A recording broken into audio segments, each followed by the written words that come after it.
안녕하세요. 시니어 세상의 강 대표입니다. 오늘은 대선 투표로 임시 공휴일이었죠. 저도 당연히 투표를 하고 왔습니다. 솔직히 누가 되더라도 대한민국을 잘 이끌어 주길 바랄 뿐입니다. 우리나라는 사회 경제 전반에 새로운 국면을 맞이하고 있습니다. 그 요인 중에 가장 큰 것이 바로 저출산 고령화죠. 얼마 전 제가 이런 영상 올려드렸습니다. 지금으로부터 약 20년 뒤 무려 100만 명의 요양보호사가 부족하게 된다. 주 요양 대상자인 85세 이상 고령층이 지금보다 3배 정도 늘어난다고 하죠. 이 내용이 정부의 공식 발표 내용이었습니다.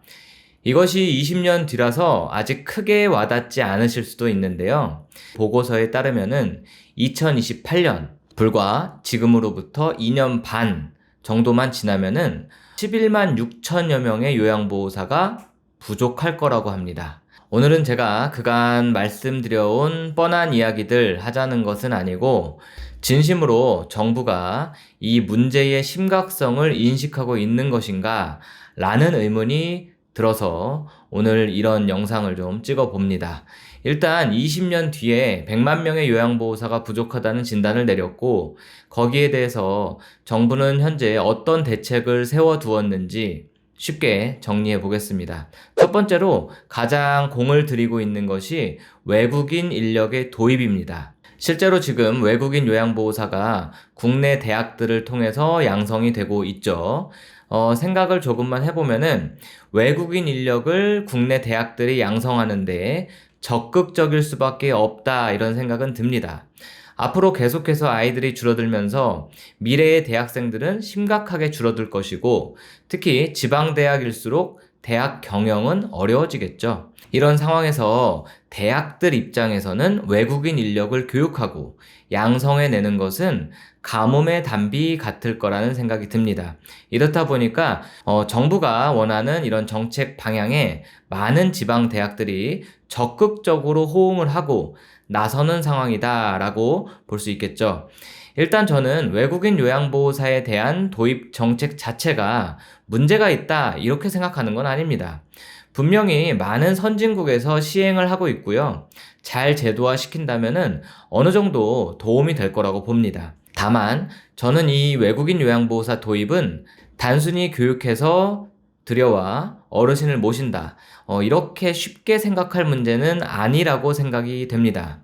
일단 국내 요양보호사로 진출하게 되는 외국인 여성들 대부분의 나이가 어떨까요? 대부분 20대라고 보시면 되겠죠?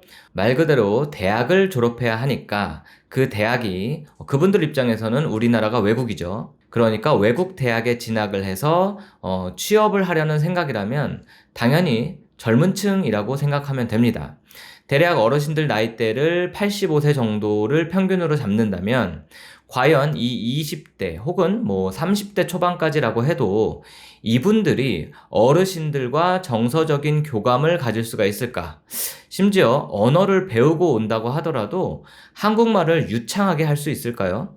제가 요양 현장에 오래 있지 않았습니까? 자, 특히 어르신들의 말투는 실제 오랜 시간 함께 일하지 않으면 초보 요양보호사분들도 잘 알아듣지 못하는 경우도 종종 있습니다. 거기에 우리나라는 사투리도 다양하고 어르신들은 현재 40대, 50대 분들과 생각하는 사고방식이 많이 다릅니다. 세대 차이인 거죠.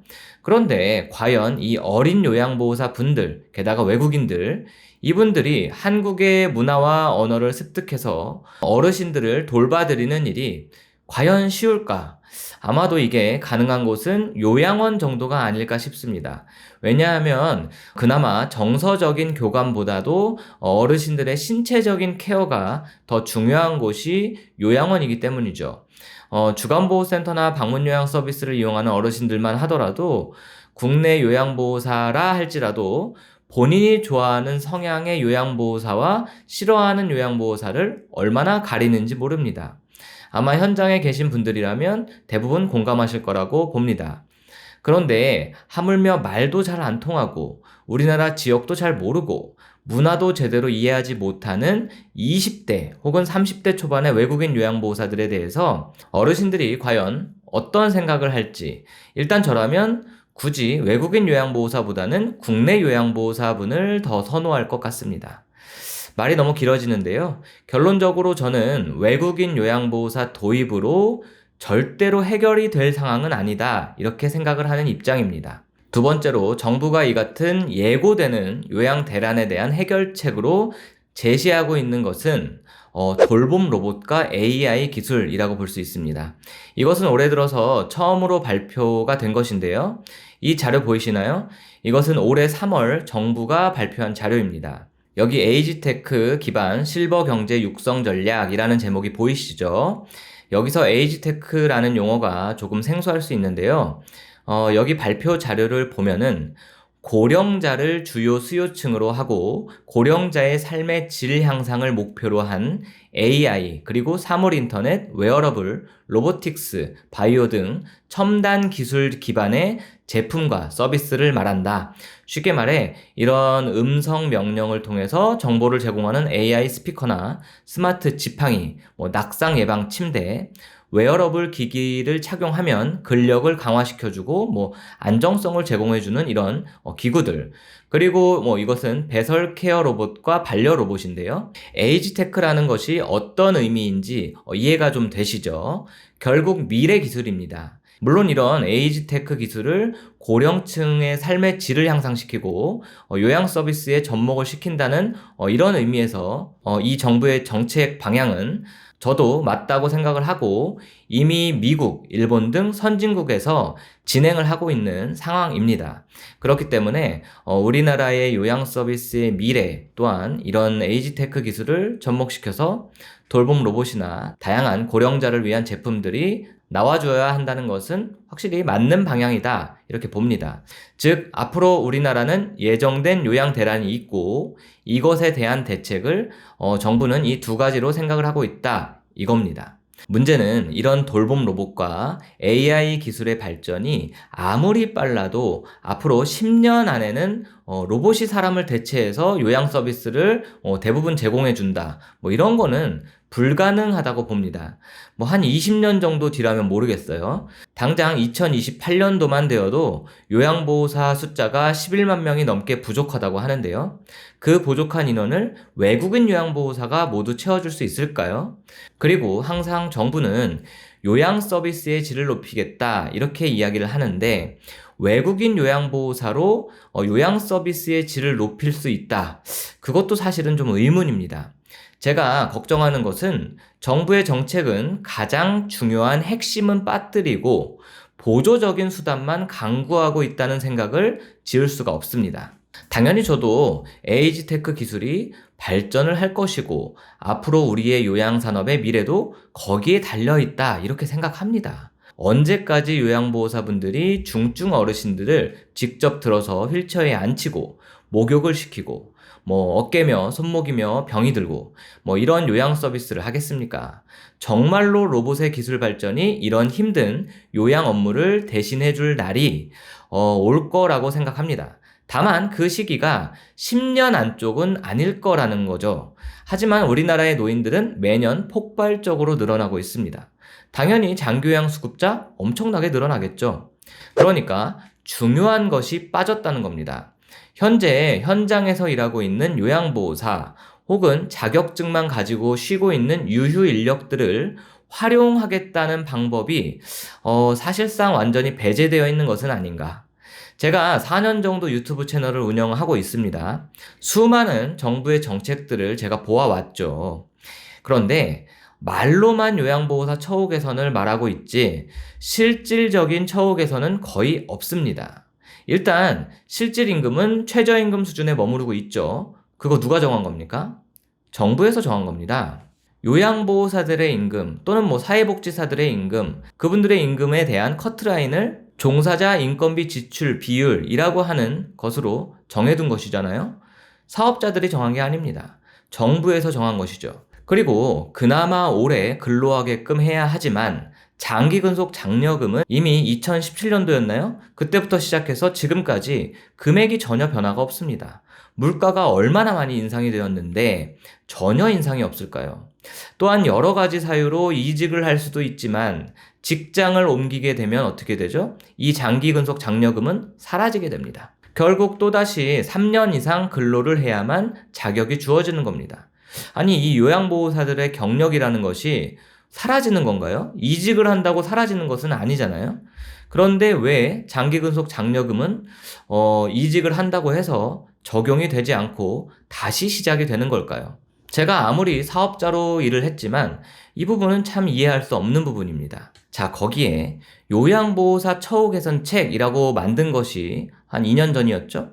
그게 뭡니까? 선임요양보호사 제도입니다. 승급제라고도 하죠. 5년 이상 장기 근속한 요양보호사 중에서 시설에서 한 명을 뽑아서 선임요양보호사가 되게끔 하는 거죠. 선정되면 한 달에 15만 원이 추가 수당으로 지급이 됩니다. 물론 좋은 거죠. 하지만 문제는 5년 이상 근로했다고 해도 누구나 다 해당이 되는 것이 아니라는 겁니다. 또한 모든 기관이 해당되는 것도 아니죠. 요양원의 규모가 아주 커야만 해당이 되고, 또 주야간보호센터나 방문요양은 거의 해당 사항이 없습니다. 이게 무슨 요양보호사 처우 개선책인가요? 실제 근로하는 요양보호사 중에서 이 선임 요양보호사에 해당이 될 수 있는 게 몇 명이나 될까요? 한 1% 정도 되지 않을까요? 이런 정책은 차라리 없는 게 낫다고 봅니다. 완전히 눈 가리고 아웅 이런 거 아닌가요? 또한 정부가 의도하는 바, 그 정책의 의도는 알겠지만 작년부터죠. 내일 배움 카드 지원이 과거와 달리 본인이 일단 자부담을 모두 들여서 자격증 취득을 하는 방법으로 바뀌었죠. 앞서 말씀드렸지만 물론 정부의 의도 이해합니다. 요양보호사 자격증 취득자가 이미 300만 명을 넘어섰습니다. 이분들 중에서 실제로 기관에서 근로하는 분들이 한 5분의 1 정도? 그 정도 수준이죠. 이런 상황이기 때문에 자격증을 취득하고 실제로 근무할 사람에게만 내일 배움 카드 지원을 해주겠다. 그 취지, 저도 어느 정도 공감은 합니다. 그런데 이건 제가 보기에는 원론적인 해결책이 아닌 겁니다. 왜 요양보호사 자격증을 취득하고도, 그리고 이렇게 일자리가 많은데도 많은 분들이 근로하지 않는지, 그리고 근로하더라도 왜 장기 근속을 하지 못하는지, 그리고 왜 우리나라 요양보호사들의 평균 연령이 60대가 넘어가는 상황인지, 이런 것들에 대해서 정말 답을 모르는 것일까요? 결국은 요양보호사의 처우가 좋지 않다는 겁니다. 특히 임금이 너무 적다는 거예요. 앞서도 말씀을 드렸지만 정부가 기관에서 요양보호사에게 지급하는 인건비 지출 비율을 정해두었죠. 결국 최저임금 수준인 거죠. 제가 현장에서 근무한 10년간 이거 변함이 없었습니다. 인건비 지출 비율 요양원 원장 혹은 센터장님들이 정해둔 게 아니라는 거예요. 정부가 정한 겁니다. 그런데 그 비율이 결국 최저임금 수준이라는 겁니다. 이래서 많은 단체들이 요양보호사 임금 얘기할 때 요양원 사업자에게 호소하는 게 아니고요. 정부에게 이야기하는 겁니다. 결국 요양보호사 처우와 임금 수준을 결정하는 키는 정부에게 있는 것이고, 이런 요양대란에 대한 해결책을 밖에서 찾기 이전에 일단 쉬고 있는 인력이 이렇게나 많은데 이분들을 현장으로 더 들어오게끔 해야 하는 것이 우선이지 않을까요? 그런데 정부는 전혀 그런 정책을 시행하지 않고 있다는 겁니다. 이러니까 현 장기요양기관의 종사자분들 처우가 좋아지겠습니까? 자, 여러분들 영세한 방문요양센터나 주간보호센터 등 이런 대표님들이 편안히 쉽게 돈 벌고 뭔가 여러분들의 임금을 착취하는 것 같고 그런 생각이 드시나요? 그런데 그렇게 좋은 사업인데 제가 왜 이 좋은 나이에 한창 충분히 할 수 있는데 왜 그만두었을까요? 쉬운 사업이 아닙니다. 정부에서도 별 말도 안 되는 트집으로 환수를 하고요. 진짜 억울하게도 경고도 먹고 그렇습니다. 자, 오늘 제가 사업자분들 입장 대변하는 것도 아니고 요양보호사 분들 대변하는 것도 아닙니다. 정말로 제가 현장에서 오랫동안 일을 해보고 지금도 제가 노인학 전공으로 공부를 더 하고 있죠. 그리고 유튜브를 수년간 하면서 정부의 정책들을 계속해서 보지 않았겠습니까? 그런데 지금 정부에서 생각하는 이런 정책들로는 절대로 앞으로 우리나라에게 일어날 이런 재앙을 막아낼 수가 없다고 생각이 되기 때문입니다. 자, 그래서 결국 오늘 주제는 요양보호사 처우 개선, 이거 진짜 안 할 거냐, 이 말을 하고 싶은 겁니다. 제가 현장에서 느끼는 점은 결국 사업자나 근로자나 을입니다. 을. 정부가 갑이죠. 물론 사업자들 정부 관련된 사업하면서 쉬울 리는 없습니다. 장점과 단점이 명확히 존재하죠. 하지만 요양보호사 처우 개선 안 하면은 결국 사업자도 힘들고 근로자도 힘든 겁니다. 요양보호사 처우 개선을 바라는 게 절대로 근로자만이 아니라는 이야기입니다. 제가 끝까지 이 얘기를 하다 보면은 말이 너무 길어질 것 같아요. 자, 정리하겠습니다. 결론은 우리나라 요양대란은 정해진 사실이고요. 심각합니다. 그런데 정부의 대책은 현실적이지 못하다 이겁니다. 보조적인 수단과 너무 먼 미래의 대책만 이야기하고 있고 정작 당장 몇 년 안에 닥쳐올 문제에 대한 대책은 전혀 없다고 보여지는 게 걱정이라는 겁니다. 정부의 요양 대란에 대한 대책에서 반드시 요양보호사 처우 개선 있어야 합니다. 요양보호사 분들의 임금은 하는 일에 비해서 많이 열악합니다. 그리고 장기 근속을 기대를 하고 있지만 현재는 장기 근속을 해야 할 이유를 찾기 어렵습니다. 또한 조금 더 보태자면 새롭게 40대 혹은 50대 초반의 인력이 요양보호사로 현장에 투입이 되어야 활력이 생기고 자리가 이어지겠지만 젊은 인력은 그럴 만한 매력을 느끼지 못하고 있습니다. 실제 우리 옆나라 일본의 경우에 요양보호사 평균 연령이 44세입니다. 물론 여기에는 외국인 요양 인력도 포함이 되어 있어서 낮아지긴 했지만 우리나라의 요양보호사 연령은 60세가 넘습니다. 문제가 있는 거죠. 미래가 없는 겁니다. 저 같은 일개 유튜버가 하는 이야기를 저 위에 계신 분들이 시청을 하실까는 모르겠습니다만 실제 요양 현장은 외국인 인력과 로봇만으로 해결이 안 된다 이겁니다. 이런 대책은 최소 10년은 지난 이후에 효과가 나올 겁니다.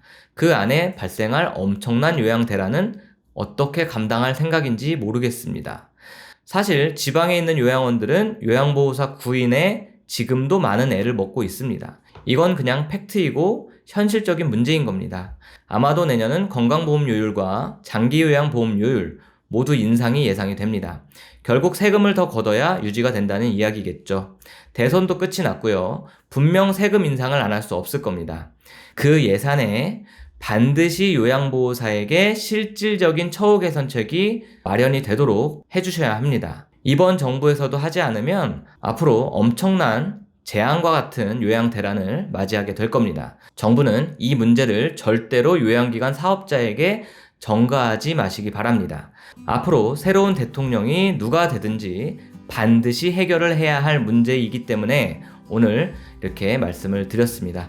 오늘 영상 좋으셨다면 좋아요 꼭 부탁을 드립니다. 저는 다음 영상에서 뵙겠습니다. 시청해주셔서 감사합니다.